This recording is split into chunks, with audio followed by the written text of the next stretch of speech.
Hey, welcome, Kevin. How are you? I am doing great. Thanks, Mike.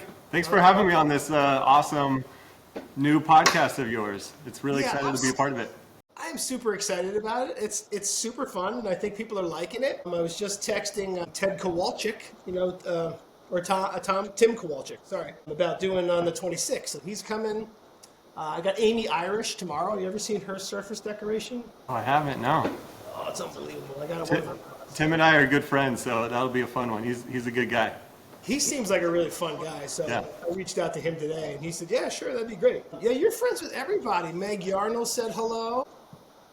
Yeah, I'm not sure if I'm friends with everyone, but I've enjoyed the social media and how it connects us all. And I definitely, when I first started, I reached out to like my clay heroes, and I tried to befriend them as much as I could. People like Adam Field and Michael Klein, they were already doing this stuff, and I was like, I just wanted to pick their brain about how they do the online stuff, and also how they are, successful artists, and became good friends with them and interacted with them. And from there, it's like my wife always just like says that I just try and show up and see who I meet, and that's kind of the personality that I have. And I like getting to know people. I also teach workshops all over the country, and hopefully into Canada next year.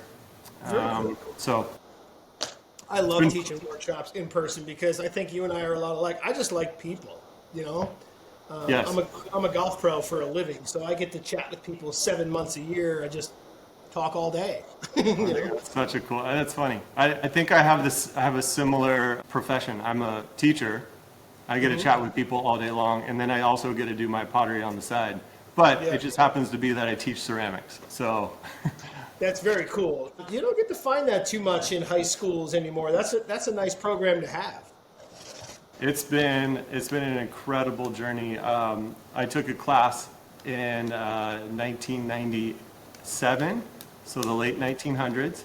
And I fell in love with clay, and I heard it described like this: when I touched clay, it felt like home. And I was like, yep, that's exactly what I felt like when I started working with clay. It just felt comfortable. It felt like the right thing. And I walked into my high school class, and it was like, this is what I want to do. And I looked at my high school teacher and I said, he's making a living doing this. I want to do the same thing.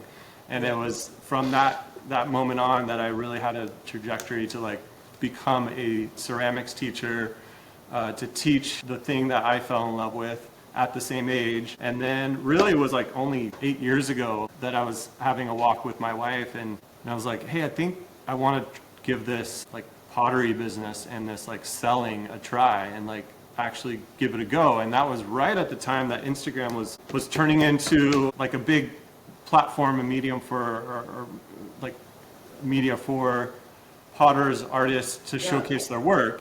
And right then, at that moment, which was like God's blessing, whatever, it was just like a great opportunity. They started doing 15 seconds of video. Yeah. I think it was 10 seconds. And I was also kind of discovering that mocha diffusion technique. Yeah, that's a very cool technique.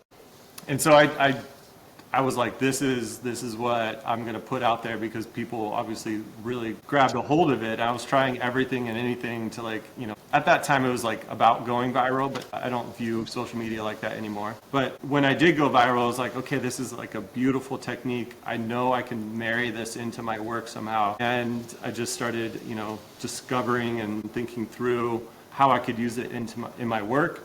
And then Periscope started popping up. It was like a live broadcasting channel, and pretty much what we're doing right now is what Periscope was. And then Instagram Live came on and kind of took over, and Periscope went away. But I got a lot of friendships and a lot of like experience behind the camera and teaching in this fashion, and it was like really, really cool, like explosion from that time. And kind of started developing a body of work, but maybe I'm getting ahead of all your questions. No.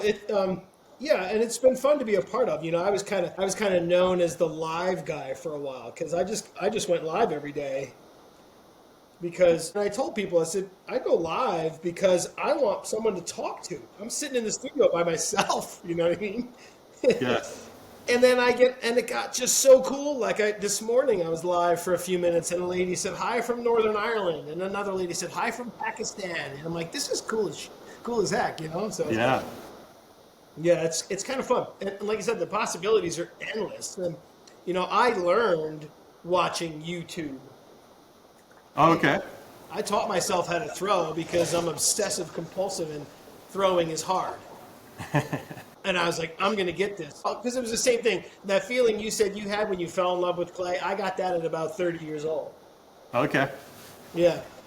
So you know, and it's never ending. And that's what I love of it. It's like every time you try something, you learn something new. So you were a golf pro at 30? When did I start? Yep. Yeah, about that. Yep. And then you decided that you wanted a hobby? Yeah, with all my free time, you know? Right. Well, that was it. Like, clay took over. But in upstate New York, 6 months a year, the golf course is closed. Okay. So Yeah, that makes sense. yeah, so I just started making pots, and I actually almost went back to Alfred to get a degree in ceramics. And my buddy, who was a graduate, I said, "What do you think of that idea?" He said, "Why would you go to school to learn to make and sell pots? You're already making and selling pots." So I was like, "I don't know. I just want to be a better potter." He said, "Just keep making pots," and you know. So did you go to Alfred before? No, I went to Alfred late in life. Back like I said, I've been sober 22 years.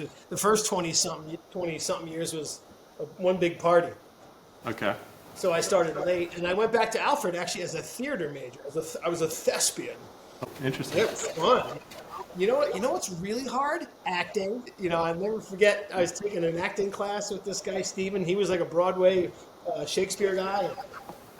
The whole class is sitting in a circle, like in the round, and they're doing monologues. And he goes, I did one, and he says, "All right, everyone put your papers down." He goes, "What I see is I see you being a character." He said, you have to become that character. I don't want to see you being that. I don't want to see you acting.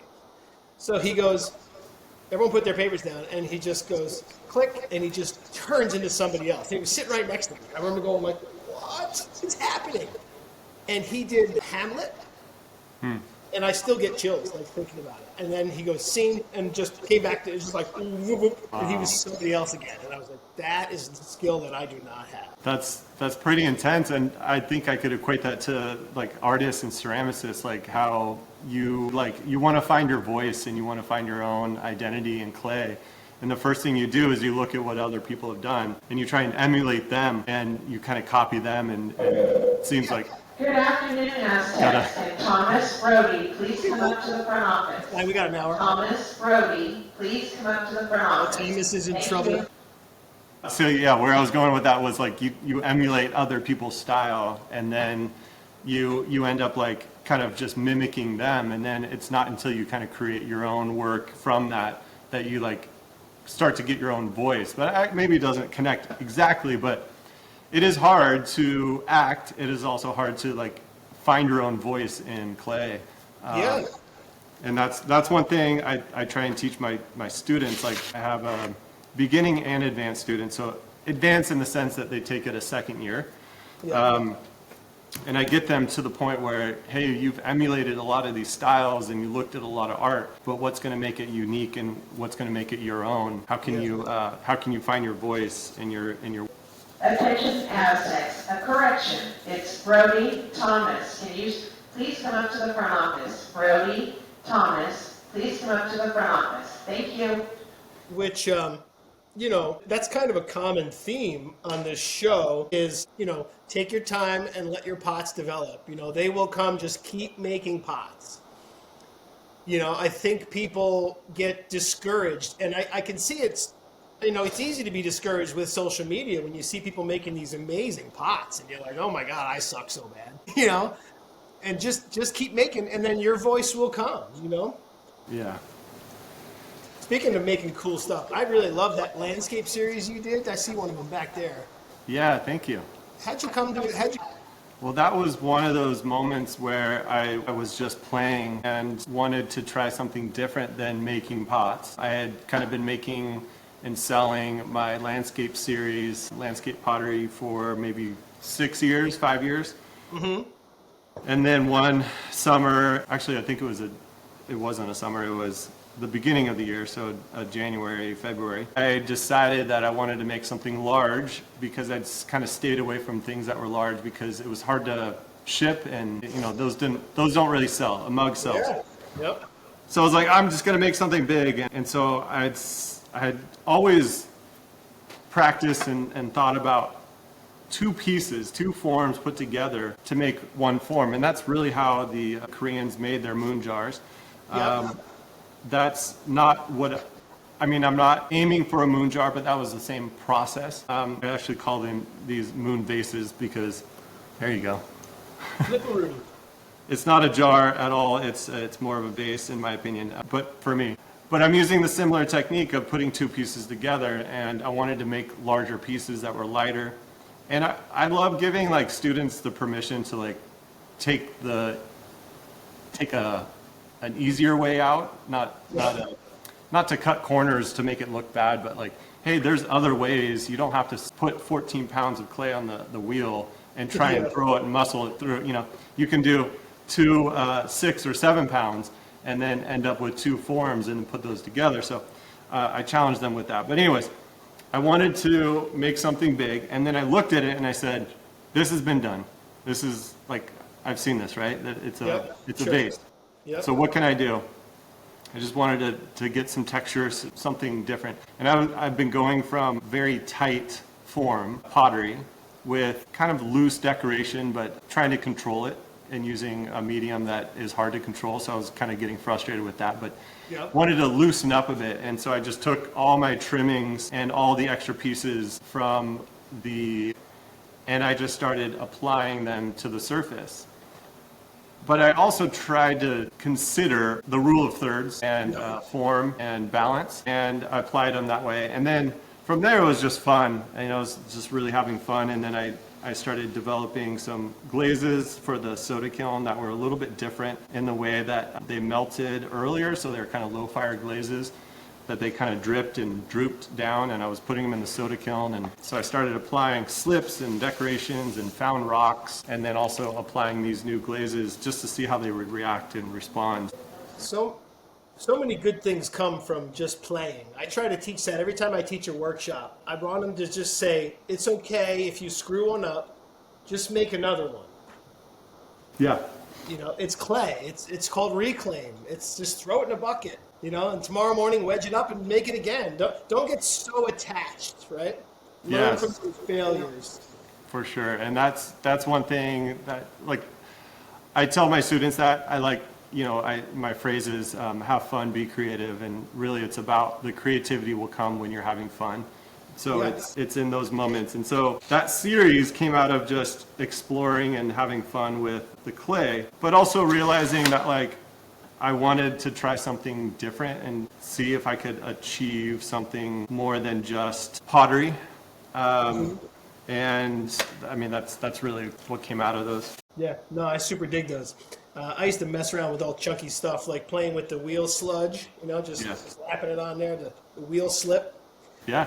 I really like an exterior surface that has a lot going on. I love pattern and decoration, and I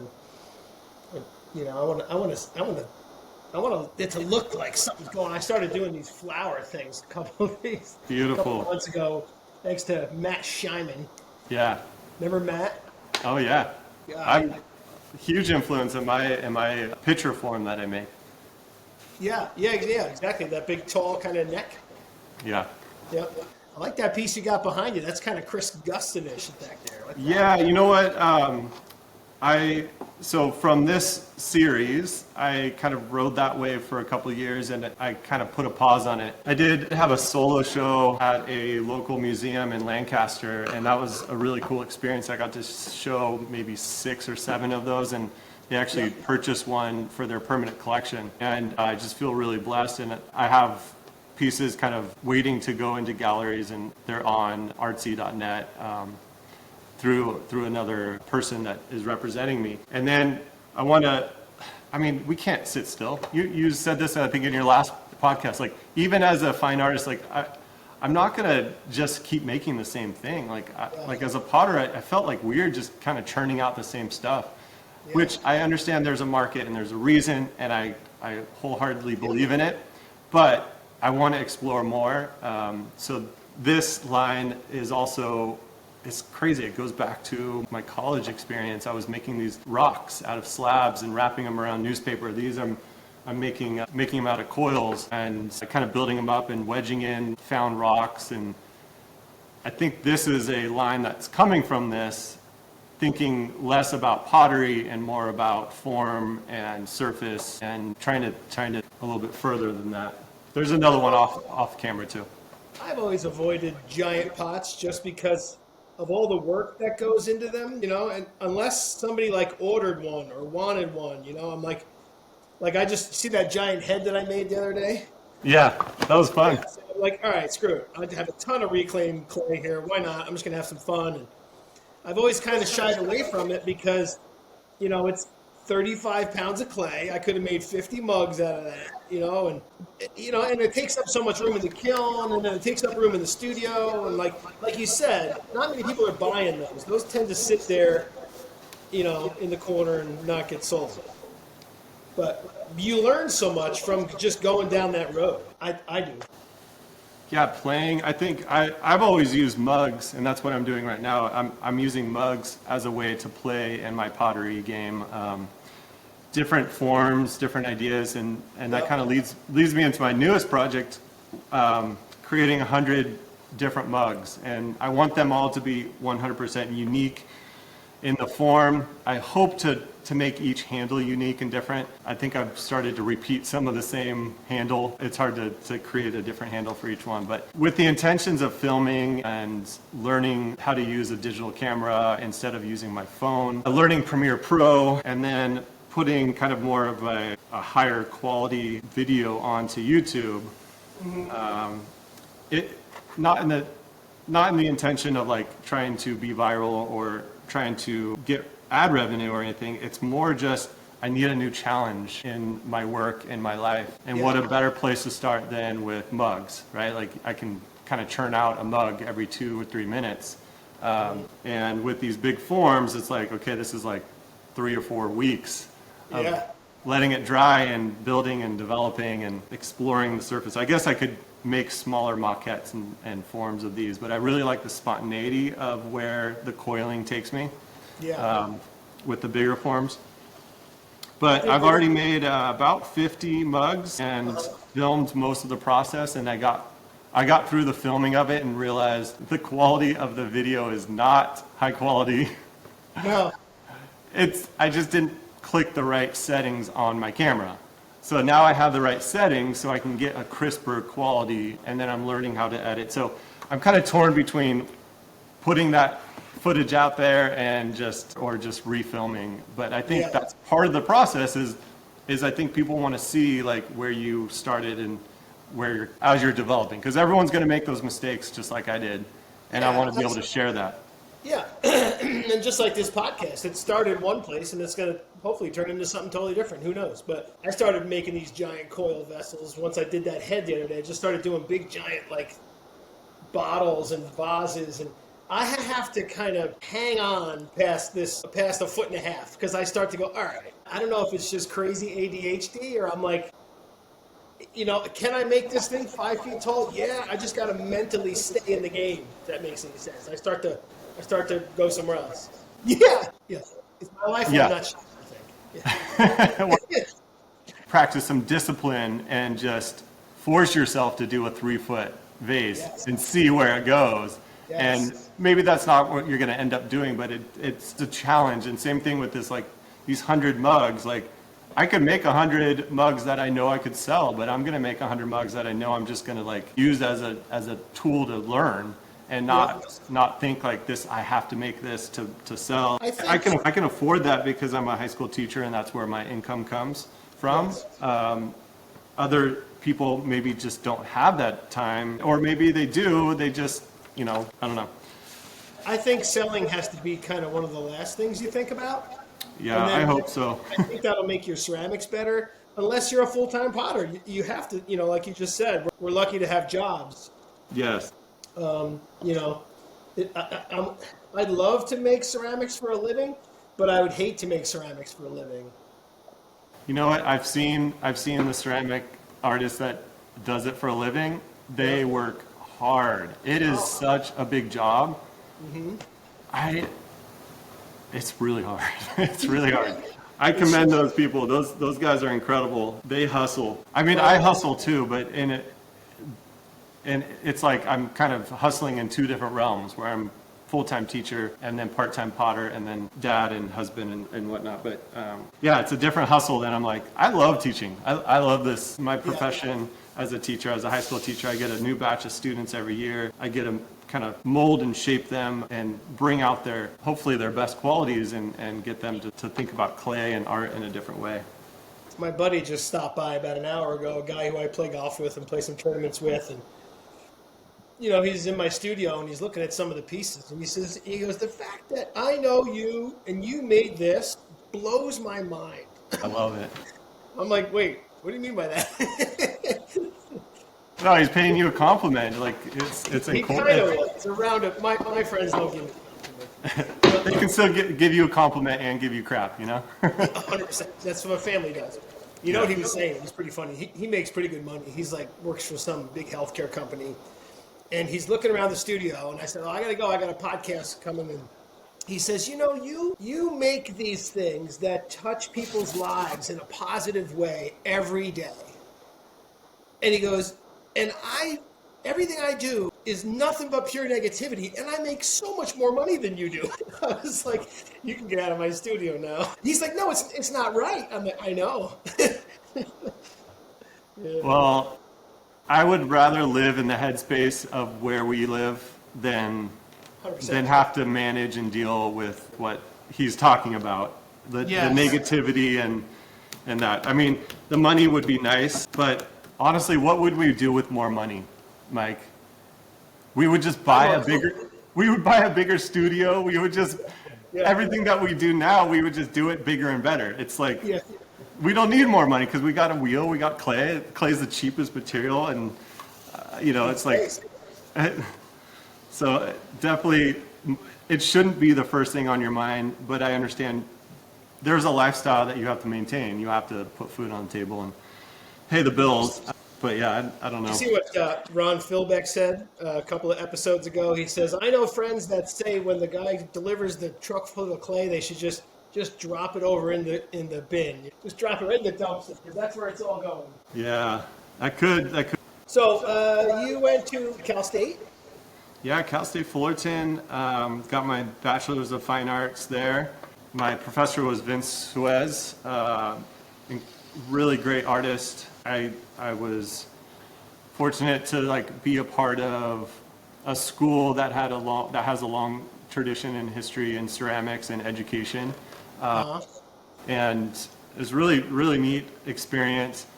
I was one of the guys in the BFA that was there to get a teaching degree, and so I feel like maybe they didn't take me as seriously as an artist, and I kind of maybe didn't take it as serious as an artist. And so I think that's why I didn't start my art career until just 8 years ago, because I wanted to be a teacher. I love clay and I love teaching, and that's kind of where my focus was. But you get to a point in a career where you feel like you can do your career, you can do your job really well, and then you're still missing more. There's something else that you need like a challenge or something. So I think that's where the art side came out, and I was really wanting something more. I wanted to create. I guess that's what it is now I want to create. Now that I've been teaching all these years, I want to actually practice what I preach.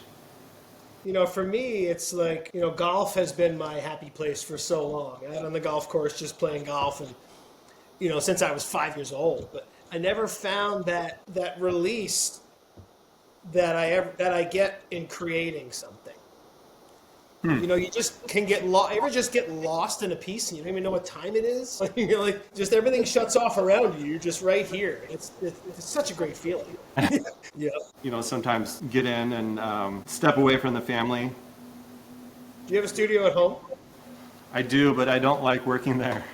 Yeah. I like working in my school studio after school because it keeps me in the zone. Once I go home, I feel like I'm at home, You know, I need to go mow the lawns, I need to make dinner, I need to obviously spend time with the family. So I want to make sure I maximize my time here in the studio. Gotcha. But you know, during the summers, I'll get in there and work at home.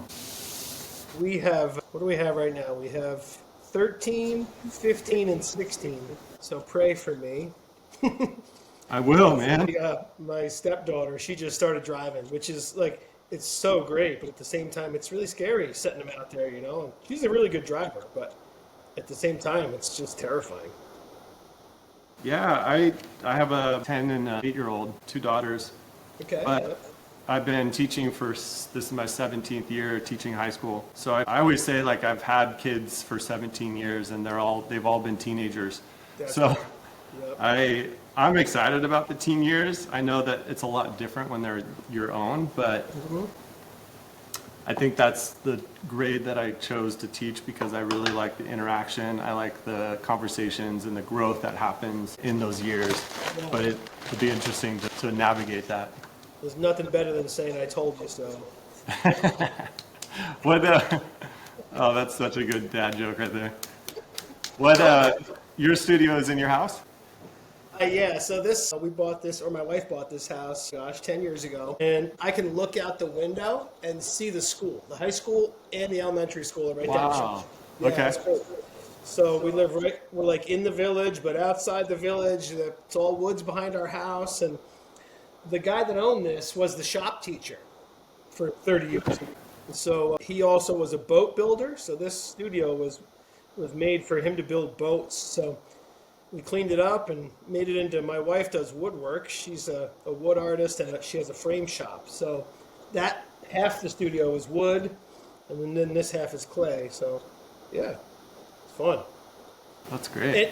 And you know, like I was telling someone this the other day, I feel like my work changed a lot when I got my own space. You know, when you don't feel guilty being there, or like I was at the Rochester Folk Art Guild, which is about 15 minutes away. I was very lucky to be there. It was a wonderful studio with great people in it. But, you know, you'd cover something in clay, get up there the next day and uncover it, and it's still too wet.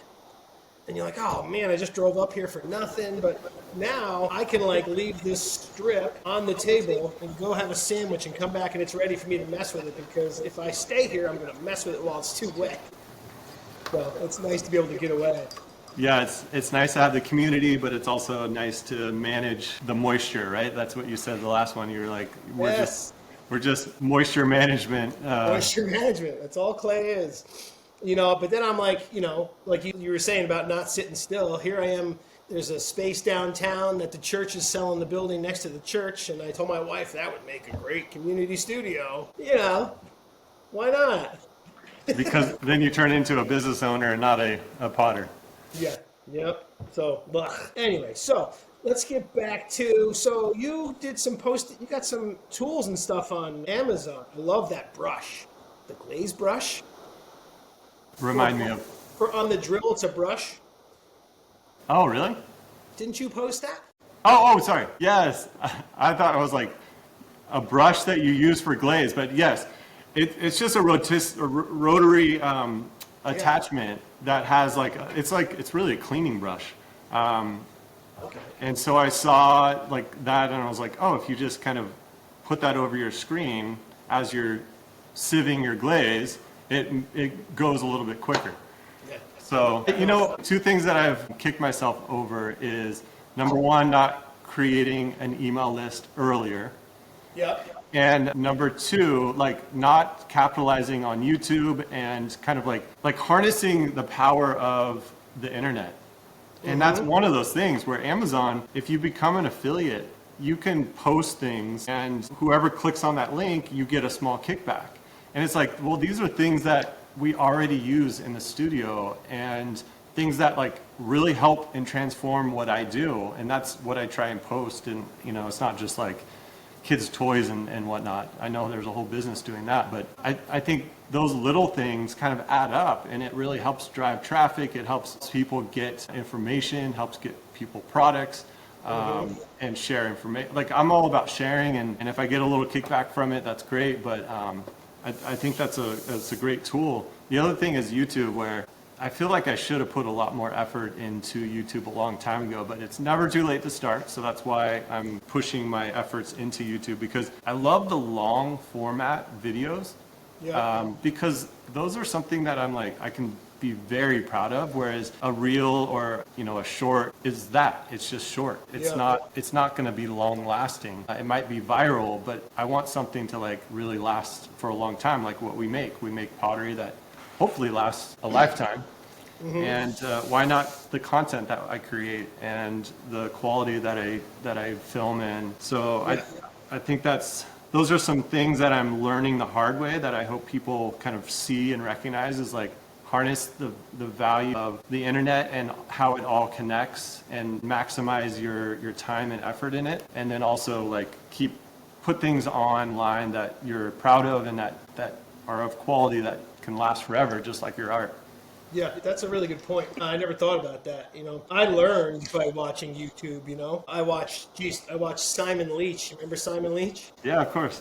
I watched every single one of his videos like 8 billion times. And Robin Hopper, I know you had some history with Robin Hopper. Of course, yeah. Those two names are very relevant. Simon Leach, I think he was one of the potters that first put up a converted gas kiln or electric kiln converted to gas on his YouTube, and I watched that and I was like, wait, I could do that.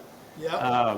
And then Robin Hopper, for sure, like they put a video on Ceramics Daily. I forget what it's called now, but it was just of the mocha diffusion, and that's where I learned about it through his maybe a 2-minute video of him demonstrating from his old DVD, VHS videos that he put out into the world. So he was kind of like the original kind of YouTuber, but it was before YouTube, and you would send away for the videos and send money that way. I have his book right up there. Oh, that's great. Did he pass just a couple of years ago, right? Did he just pass? Yeah, I was really fortunate for him he was able to see some of my work using the mocha diffusion. That's cool. Before he passed, and he wrote me a message, and it was really, really special to know, like, hey, you inspired this. Like, I'm glad you got to see kind of what the inspiration came out. Yeah, how great is that? He was a really, really kind guy, and I know that he taught a ton of people, and it was a cool exchange. So that's really cool. I sent Matt Scheinman a message on Instagram because I did that like ode to Matt pot, because his pots were so freaking good. And he doesn't make them anymore, and so he messaged back. He said, "Those are awesome, dude. I'm glad I influenced somebody out of all the ones I made." Yeah. I think they like to hear that, but. I like, my buddy the other day, I'm doing these, basically, these are just free because I like doing it, and whatever comes from it, and I just want to make good content, and I want to talk to other potters and just have fun, What's his name there? Phil Harlem. He's like, dude, this is a great idea. This is really smart. This is going to be great. And I said, well, it's a bit selfish. Of He course. said, what do you mean? I said, because I want to talk to you guys. Like, Yeah. So I'm Yeah, excited. I hear that a lot from podcasters, and I was telling you that many moons ago I did a spring break arts talk, and that was when Instagram kind of just started their live broadcasting, and you could do stacked. So I interviewed like 7 different artists in one day, and that was way too much. It was like an hour, 45 minutes each, but I had a blast, and everyone's like, "This is so fun! You should do more," because they wanted to know about all these artists. Yeah. And I was so burnt out and exhausted from that experience. I'm like, how could I do that again? And then that's also another one where it's like, if I just would have stuck with it, it would have been, really good to keep having all these people come on and share. But I only have so much time, and I'm glad that you're doing this because I get to be a part of it, and then I get to see other potters and other artists and kind of. I was actually thinking about renting a booth at Insika next year and just doing live interviews with people. Yeah, do it. Are you going this year to Salt Lake City? I would like to. I want to make sure that I can afford it and that it makes sense. For me, I'd like to go so that I can get a lot of information for teaching. And also it's a good way to network. But at this point, my school district doesn't pay for out-of-state workshops. So not sure if I'm going to be able to make it. I would like to, but doesn't look like. And do you live right outside of LA? I live south of LA in Orange County. Okay. How'd you make it through all the fires and stuff? Everybody healthy and safe? Yeah, everyone in Orange County was healthy and safe, and it was just tragic scrolling through my Instagram feed and seeing artists that just lost their entire studios, their collections. It was just heartbreaking, and I know that there's a lot of efforts to help rebuild and all that, but oh man, it's just saddening. It was really hard. To rebuild. Yeah, it's very saddening. I saw a guy with making a video of a house up on the hill overlooking the ocean. And he said it's engulfed in flames. He said that house is listed on Zillow for $35 million. Wow. Ugh. Well, not anymore, but Yeah. that's sad. Well, I'm glad you're safe. You were south of all that? Yeah, so we're about 45 minutes from downtown LA, Yeah. but with traffic, it's usually an hour and a half, which is just the way it works in big cities. Yep. But yeah, getting out to LA is a hassle, but that's really where kind of the art scene is for galleries and whatnot. So I try my best to go check out things out there once in a I while. grew up on the North Shore of Long Island, so I sat in traffic for the first 28 years of my life. Ugh. Yeah, traffic is no good. Oh my gosh. Plus I worked in New York City with a couple of buddies. We hung wallpaper, actually. I love wallpaper. Not many people can say that. Well, I was just like making the connection to your work. Oh, yeah, probably the pattern. Yeah. It was Where good, back in the day. It was something you could do like that didn't take much thought, and my buddy would pay us, he would pay $3 a yard, and we would hang 54-inch wide vinyl. So we would do buildings. Wow. We would do 40 floors of a building. Oh, okay. So you'd be there for months. And Yeah, that's a lot of wallpaper. yeah. Dude, there's a thing called pattern drunk. Once you're holding up and matching pattern and you're on a ladder, after a while you go, oh my God, Wow. I gotta stop doing this. Yeah, because you almost can't see anymore. It gets a little silly. I think you should change the trajectory of this podcast into a wallpaper podcast. All wallpaper all the time. Let's talk about all the You're a techniques. one-stop shop for everything wallpaper. I think you're onto something there, Kevin. I think so. I think what you should do is revisit some old wallpaper patterns and see if you can incorporate that into your terracage I practice. think that's a cool idea. So you were saying you're interested in terracage. I'm interested in the sense that I want to learn for teaching. And Okay. usually if I'm learning something that catches my interest enough, I can apply it to my own work. You said something in the last podcast that terracage is predictable. You can get what you see right now is usually what's going to come out and it's going to be. I like the dry surface. I'm not a painter, so that's the one thing that kind of would irk me about it is the time that it takes to paint. I'm more of a texture guy, so I like the idea of using it to layer textures. And I've seen plenty of people do that, and that's something that I would love to play around with, because everyone does underglaze, right? Everyone has a bottle of underglaze, but terracage, you can tint your own and shade your own. I just like the quality of it. It's really interesting. I too am not a painter, although I'm painting right now in front of you. I remember doing a visiting artist thing with my friend Allie, who was an art teacher. Throwing on the wheel, I said, "Well, I'm not very artistic." And she said, "I can't believe you just said that." For me, it was just throwing on the wheel was fun, and the artistic part, I guess, was in there. I just never knew it because I never ventured down that road. But terracage, what you would like probably as a teacher is putting stuff in the kiln. There's no glaze on the outside. Yeah, so they can touch. Oh yeah. You know what I mean? That you can totally just stack terracage, not if it's glazed inside, but especially super easy to handle. They can sit right next to each other and they can sit like this in the kiln and it's not going to stick together. Wow. It's not going to run on the shelf. You're not going to grind the shelf anymore, I could ask so many questions about terracage, but maybe we should chat some other time. But I want to know really how it responds and reacts in a reduction or atmospheric. That's probably what I need to do is mix up some terracage and throw it in my soda kiln. It's honestly super easy to make. Once you get it, it's really easy. Yeah.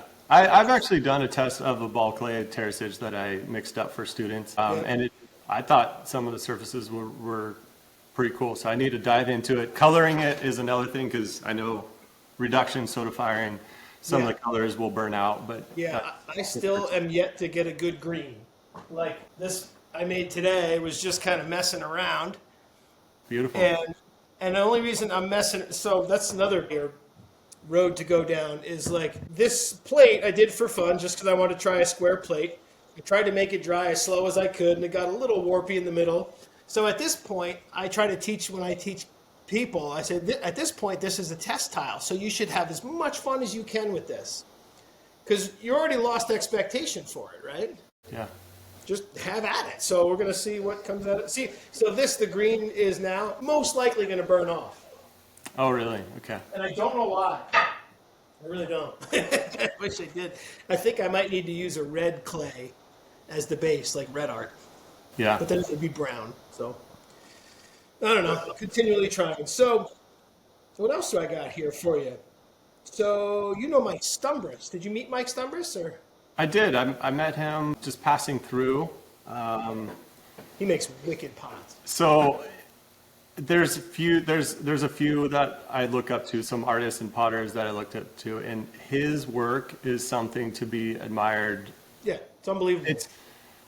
I don't even know, like, I guess I don't talk about it enough. I'm lost for words, but I have two of his pieces. He gave me two pieces when I walked through the studio, and he's like, yeah, just have them. I'm like, what? The amount of work and effort he puts into each one, the quality of each piece is just incredible. I love that he incorporates layers and different techniques that are really simple on the surface, but the layering of it is incredible. And then just his forms and his everything about his pieces are really incredible. So definitely have him on the podcast if you can, to pick his brain.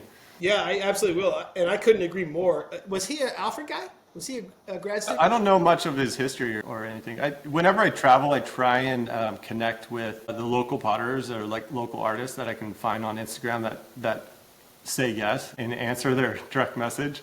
So he was just one where I knew I was driving through and connected with him. Yeah, he's, there's a couple, well, there's quite a few potters out there where you look at their work and you go, good God, what, like, I don't even know, like, there's just a totally different vision for clay. And that, to me, that's what's really, really cool about it is, and I spoke to one of the guys a few episodes ago about this, is that how much your personality will come through in your work, right? Eventually, it's just a reflection of you, I think, or partially, but. Yeah, your personality, your temperament, your interests, hopefully your interests. Yeah, I guess I'm still trying to figure out what that is, where my voice is in a lot of things. But I've always been drawn to rocks and forms, and I'm lucky to have the Noguchi Gardens, which is a California landscape that is probably about 20 minutes away from me.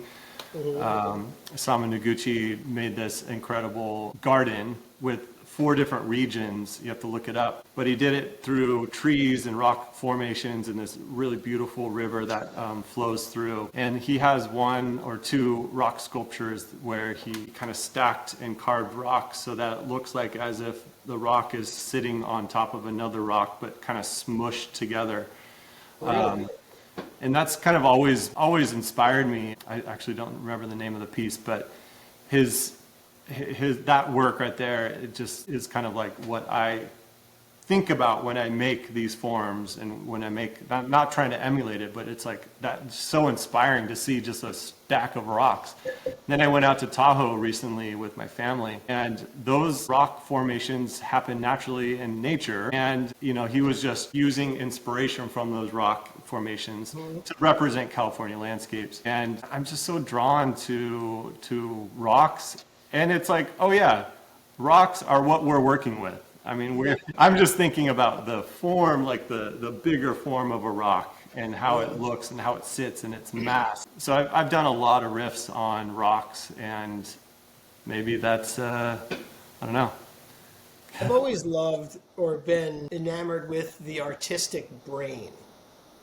Like, going to Alfred and meeting artistic people and watching them make things and translate their thoughts and feelings, and politics or whatever onto whatever it is they were making was always amazing to me. And I remember there was a kid I went to school with, and he was a lot of fun. Him and I partied together like crazy.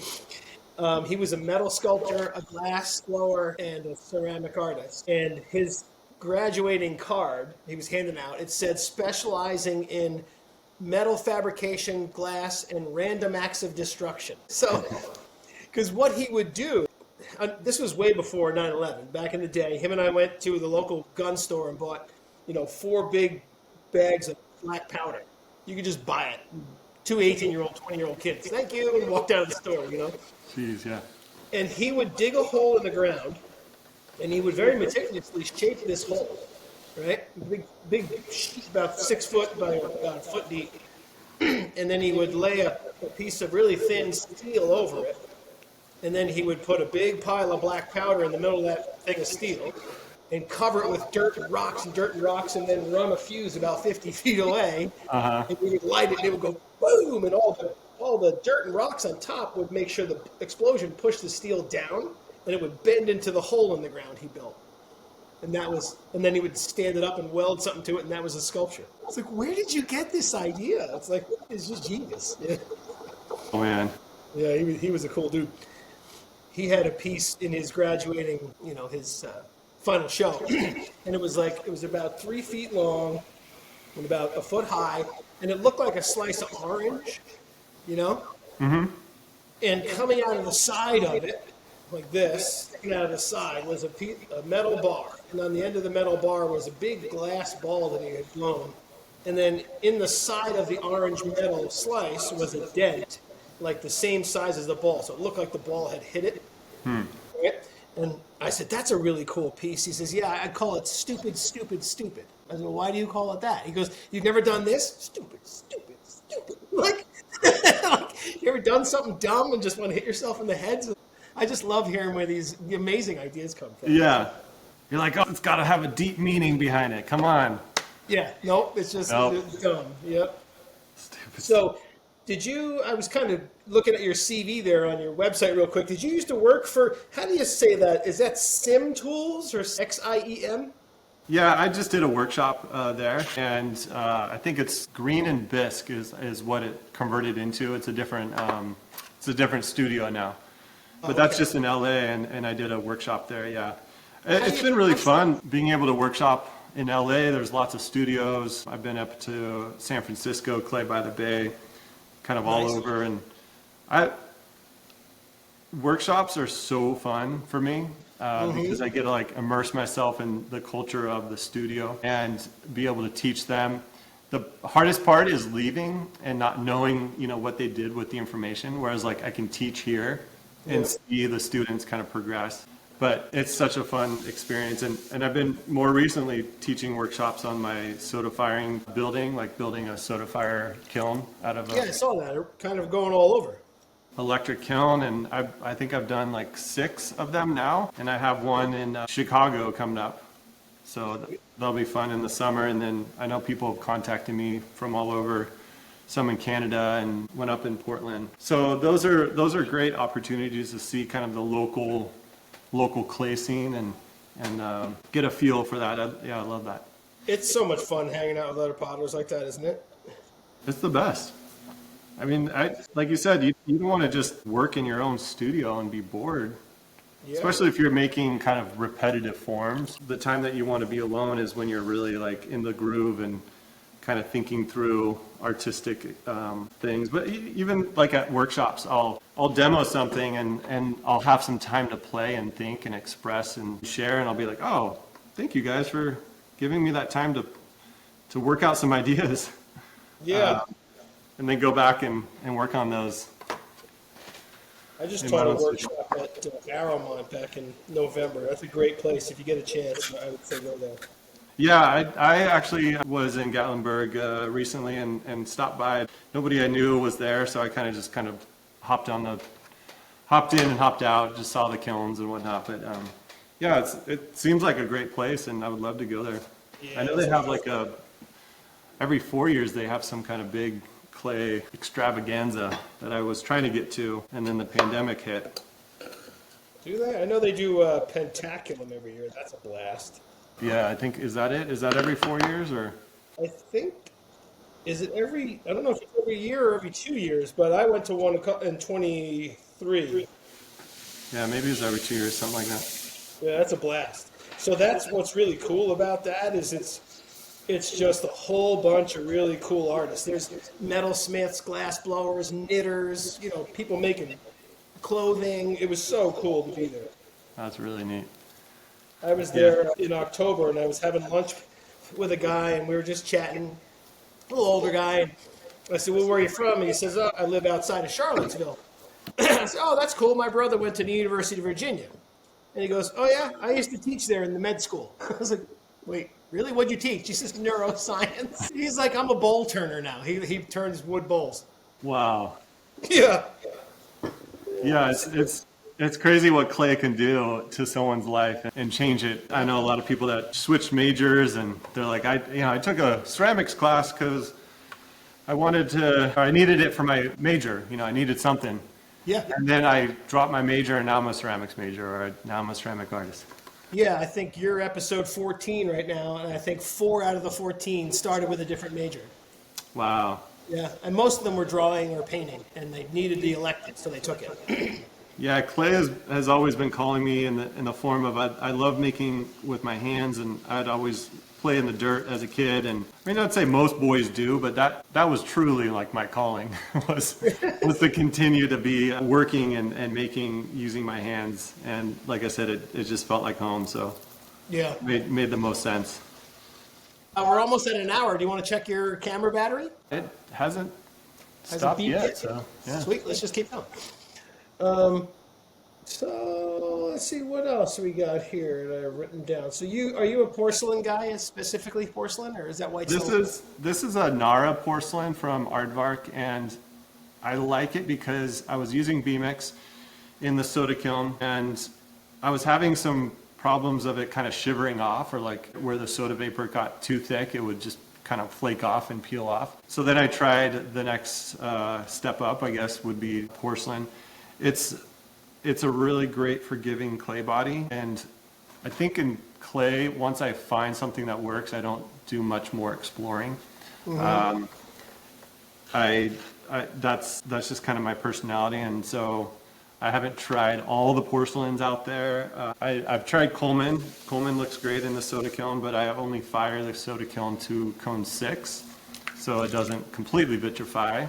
It'd be nice to have a maybe switch up to cone 10 or get a different cone 6 porcelain. I know there's other ones through Laguna. 12 or 13 years ago, I had an old L&L kiln, and it was kind of being mean, so I got rid of it. But what I did was I took all the elements out, and I made plugs out of clay, plugged up the holes, and I would do pit fires in it. Ooh, fun. Yeah, just like wood and sawdust. Uh-huh. You ever seen somebody make a stagger out of aluminum foil? Yeah. Yeah, so that's what I was doing. A little bit of ferric chloride and some Miracle Grow. My wife was at the time, she's like, I think the FBI is going to show up at our door. I ordered a gallon of ferric chloride online. all the toxic stuff. Yep. So speaking of experimenting, I was making this tray earlier, and my buddy was here, and he says, well, what's that going to come out like? I said, I don't know. He's like, what do you mean you don't know? I said, I don't know. So I'm experimenting. This is a tile 6 porcelain slip that I got from Matt Metz a long time ago.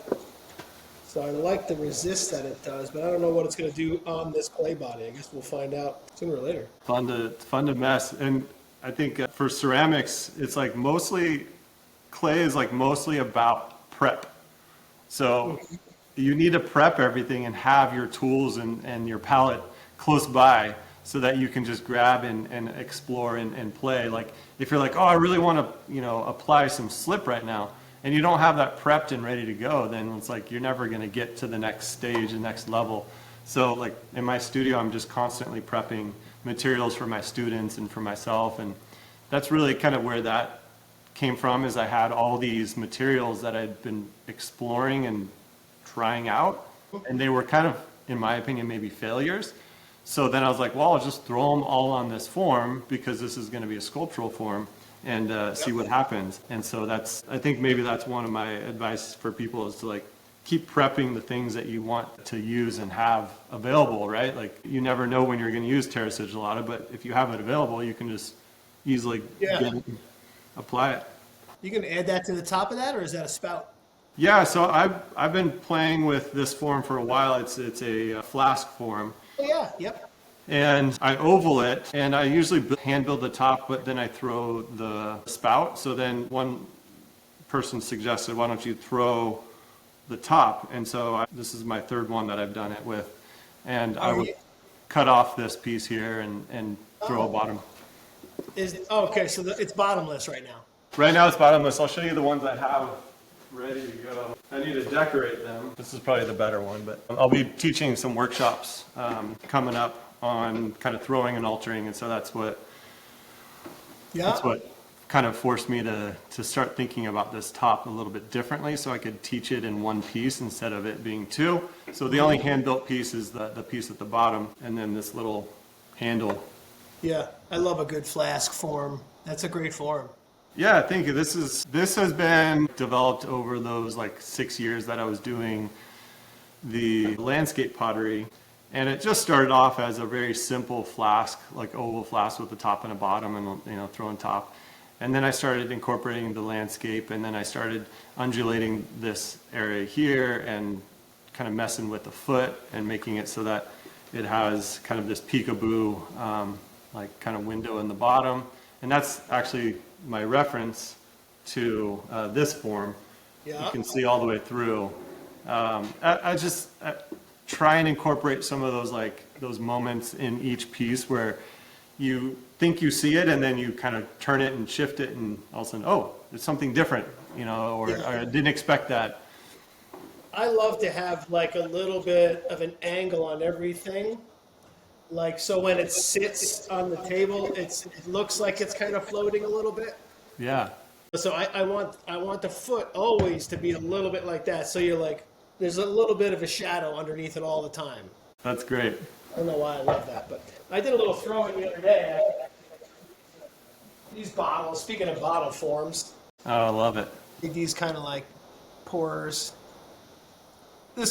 Yours. Look, between two yours. This one I'm going to glaze with white, and then it'll be like white squares and it's over like a vanadium yellow, so that should kind of come through the white, I think, which might look cool, might not, but it did have a little bottom, so I don't care. And then I put these little holes in there, right, like because I made some little like olive oil cruettes or soy sauce bottles, and when you put the cork in the top, it doesn't pour.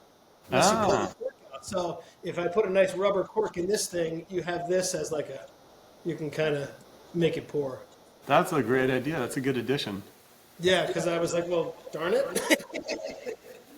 So I threw these the other day. I love throwing on the wheel, but I hate trimming, so that's why I made these bases a couple of years ago. You've seen these, like the pookies I call them butts. Yeah. So then I hand build these. Off of this, so then it's done every time the exact same thing. That's genius. That's a Mark Arnold thing, huh? Yeah, and that's where I got it from. I had some lady verbally accost me last year, telling me that I stole her idea. And I was like, well, first of all, I've never heard of you until you messaged me this horrible message. I go, plus, have you heard of Richard Airney and Mark Arnold? Or the Aztecs? They did this like 400 years ago. Yeah, that was one conversation I do like having is at what point does an idea become yours, like truly yours, and then what point where did it originate, and like does that person own it for the rest of eternity? Yeah. And do you truly own anything in ceramics or arts, right? Unless you create your own paint. So this was my Mark Arnold one from 10 years ago. See how good I am with plaster? Happens. I hate plaster, and it's soft, it scratches, it breaks. So then I just looked at this one day and I said, well, I could just throw that. And it's, I love So that's bisque molds are I think a good alternative, and they would definitely last for a lot longer. Yeah, I have them everywhere. Matter of fact, I made this bisque mold today. Oh, that might be cool. Who knows? Yeah. Great. Well, what else? We're having fun here. Let's see. Almost done. Yeah, keep going. We'll just edit out all the nonsense. Yeah. So this has like this program has like an AI editor in it. So like you can go in and just say, and it'll fix all the spaces and the ums and all that silly stuff.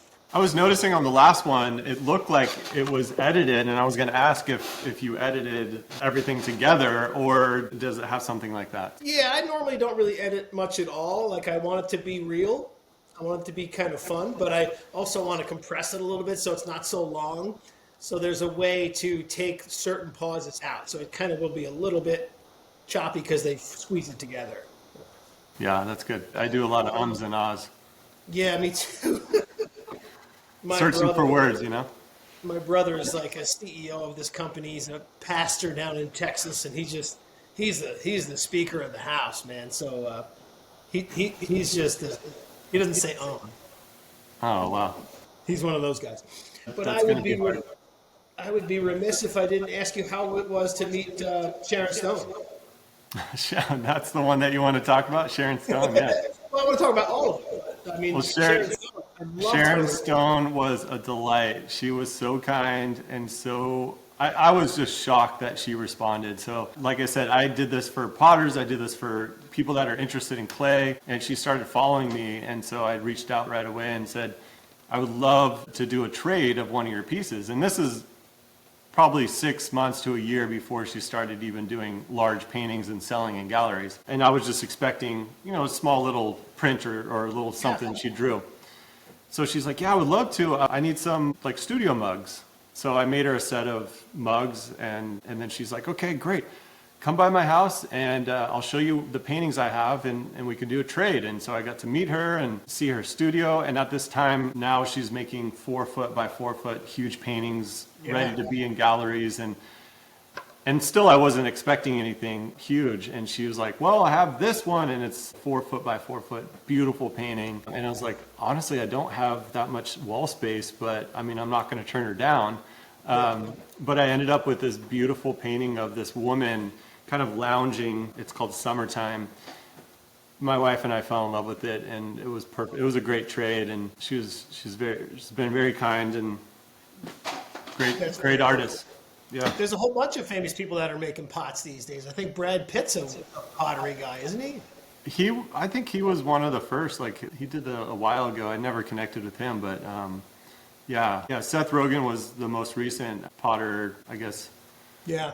Famous person. But again, like he started following me, and I reached out to him, and I know that he had connected with some other artists, and I just said, hey, I want you to come over and do a firing. Yeah. And he said, yeah. Yeah, that's cool. So he came over maybe 3 times and did different soda firings at my house, and I got to meet him. His wife, Lauren, is an incredible potter as well, and his family, his dog. It was a really cool moment in time. It was during the pandemic, so it was kind of like he had a lot of downtime. Nice. But I told him, I was like, what you're doing and showcasing the arts and ceramics is so wild. All you're doing is helping and benefiting everyone in the industry, because it just kind of puts a spotlight on us, and we get to kind of feel a little bit of the celebrity, Yeah, I love those little ashtray things he makes for his houseplant company. Yeah, I got a few of the prototypes, which is fun. The ones that he actually made. He seems like a cool guy. I got to get him on the show eventually here. I'll send it to you. Hey, I'll message him and let him know. Yeah, tell him to check it out. Yeah, but I mean, that's got to be fun. I mean, and that's what's really cool, I think, about kind of any arts, but I think ceramics, like you said, it's like little kids playing in the dirt. So I think all celebrity, all whatever it is, goes away when you start making stuff together. I love working with clay, and I love the community that it is and that I get to be a part of. And this is like an awesome opportunity to meet someone new and chat. And I'm sure we'll continue our friendship in the future. So. Maybe meet in person one time. I've known so many potters that I'm like, wait, when we meet in person. We've never met in person, but I've known you for 6 years, and it's Yeah, like yeah. it's a really cool, wild experience. That's what's cool about NCECA, because you're like, Yeah. hey, like I totally know you, like, but you never met. It's kind of fun. Or you talk about the pots that you make, and then you're like, wait, I do know you. I know your pots online. Yeah. So I had Ron Philbeck and Phil Harlem. They're both from North Carolina, and Charlie Teft. Yeah. And we were walking down the street, me and Paul Blaze. You know Paul from the Potters Cast? Love that guy. He's my buddy. We're walking down the street having a cigar, and Ron Philbeck and Phil Harlem are waiting at the same light. And I turn around and I look over and I go, hey, I love your pots. He goes, I love your pots. I love your pots. And then it was just, we were like little kids, you know. It's fantastic. Yeah. And Clay does that, I think. Wonderful community. Yes, it very much is. But all right, I'm gonna let you go home. You had a long day. I appreciate this time, and I'm sure we could chat another hour and bring up lots of more topics. But hey, have me back on for, Kevin Kowalski Returns. Absolutely. So like I messaged Charlie Teft this morning. He said, "Oh, I love the show. I love what you're doing." I said, "Hey, we're gonna come back around next year and see how our work has changed. I like that. That's a You know, if really there's- if we're cool. going new avenues. Let's talk about it. Why not? That's There's a no cool need to be feature. a one-off, but."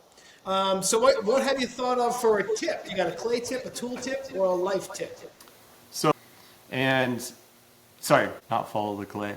Wait for the clay. Let me start that over. Wait for the clay. Wait for the clay. So when you're applying pressure to the clay, you're waiting for the clay to do something. And if it doesn't do something, then you have to keep applying more pressure, or you have to move your hands. So I always try and teach my students to wait for the clay, because when you apply the pressure, it's going to do something, and then that's when you know to move on to the next step. How that applies to life, I don't know, but maybe you could figure it out. Patience. Be patient. Actually, I think it was Robin Hopper said back in the day, when you're throwing, he says, let the clay pass between your fingers twice before Yeah. you go up again. Because That's I was true. always like, on the wall, like, whoa, whoa, whoa, whoa, if you just kind of do it slowly and let it catch. So that's kind of a great one. I like that. Yeah. Patience. Patience is key. Keep making pots, and good pots will come. But Yes. very cool, sir. I look forward to chatting with you again. I appreciate you being on the show. Thank you. Thank you. I appreciate your time. I love your pots. And Thank you. I love your pots. thanks, bud. Love your pots. We'll see you next time. Thanks All right. again. Bye, guys. Bye.